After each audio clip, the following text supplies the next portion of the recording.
Hey, what's going on, everybody? Most guitar players really never get this. There's a place that sits between the chords and scales.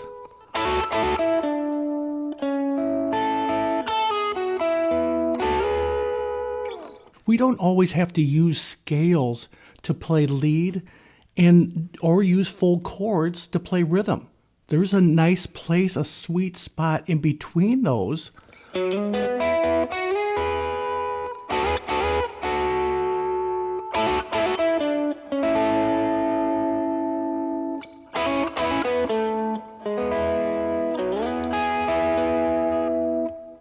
Check this out in context over a track. Just E, D, and A.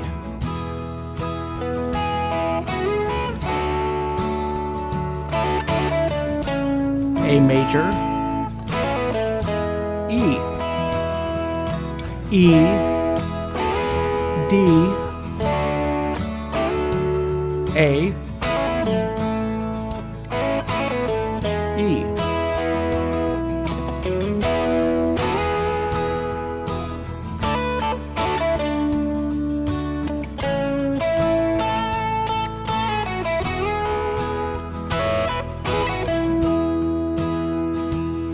There's common moves that we can do over those major chords, and it's a sweet sound that flows under our fingers.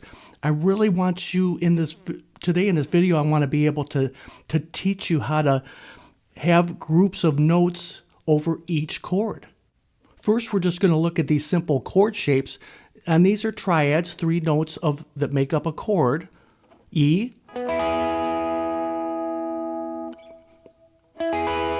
E, D,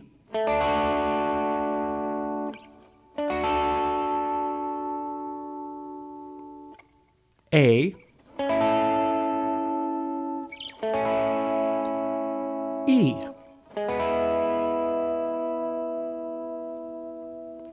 So those shapes are easily connected. And for me, I struggle to get this concept. It's kind of, Hendrixy kind of thing, but so many players use these little shapes, turn them into double stops like I was showing you here.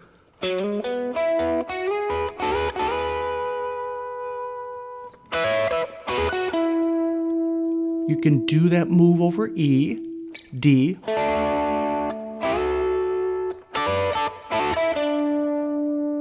A. That's the basic move. And then we can, as you heard, you can turn this into music very easily, and it's got a sweet sound to it. And you're not guessing at what notes to play because you're playing the notes in the chords. This is the exciting thing for me when I realized I didn't have to play a scale every time. I could just look at the chord and some simple shapes. And the more shapes you know up and down the fretboard, obviously you can expand these ideas. So if we take this first E triad that I just showed you on the diagram, and then this one, we just connect those 2 shapes.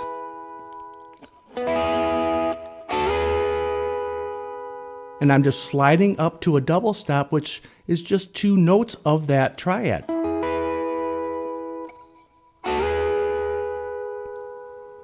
So 13 on the G and 12 on the B string, we're sliding from 11 and 10.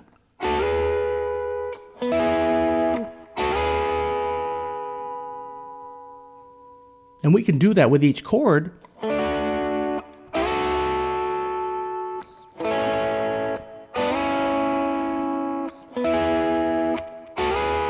That's the first step for me, is just getting the move. And then we can do the hammer on. So we're looking at this shape again on the E, but we're keeping this first finger here on 11 and then 12 on the B string. But we're hammering on from 11 to 13 on the G string with this move. and, creating this double stop, 2 notes at the same time. And then hitting the E note here in the 14th fret of the D string.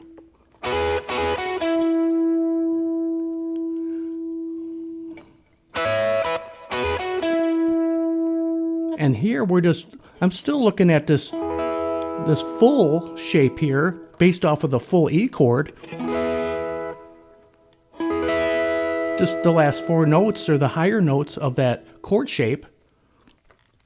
But barring my first finger here on 12 of the B and E strings and hammering on from 12 to 14 on the B. And you can do this with your pick. I sometimes do it with some hybrid picking with my fingers here. This has a nice, really softer sound, but I use my pick quite often. You can see that this hugs the E chord. Just those 2 moves together.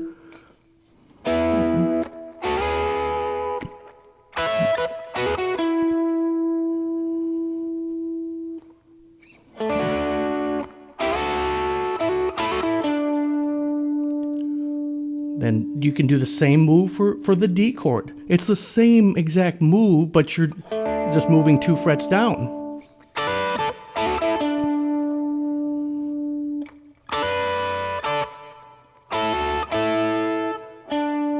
And you're just landing on the home bass note here for the D chord, this D note here in the 12th fret. And then for the A chord, the same exact move.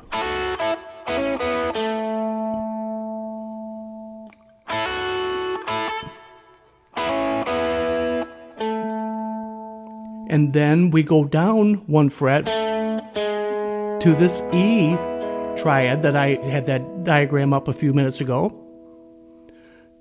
And then we can slide back up to this home bass triad. I like to have some home bass triads to go to, home bass scales sometimes.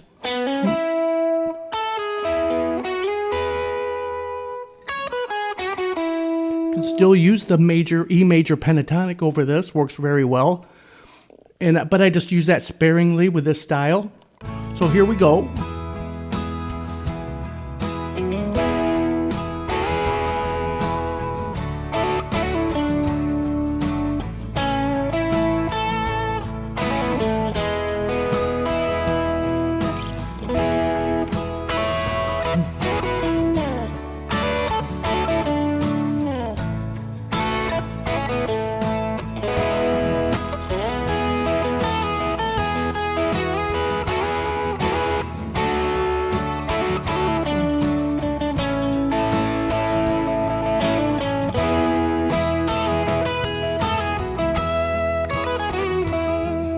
Many intermediates and even advanced players struggle with this concept.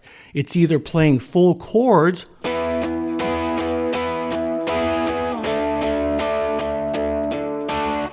or just a scale.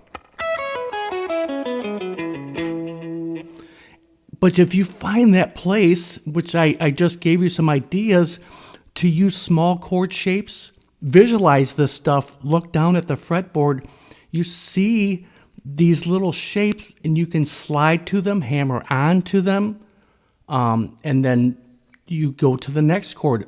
Similar moves will work over each chord. This concept opened my mind to the guitar fretboard, and this stuff just flows under your fingers and it's connected because you're playing the notes and the chords. You can't go wrong.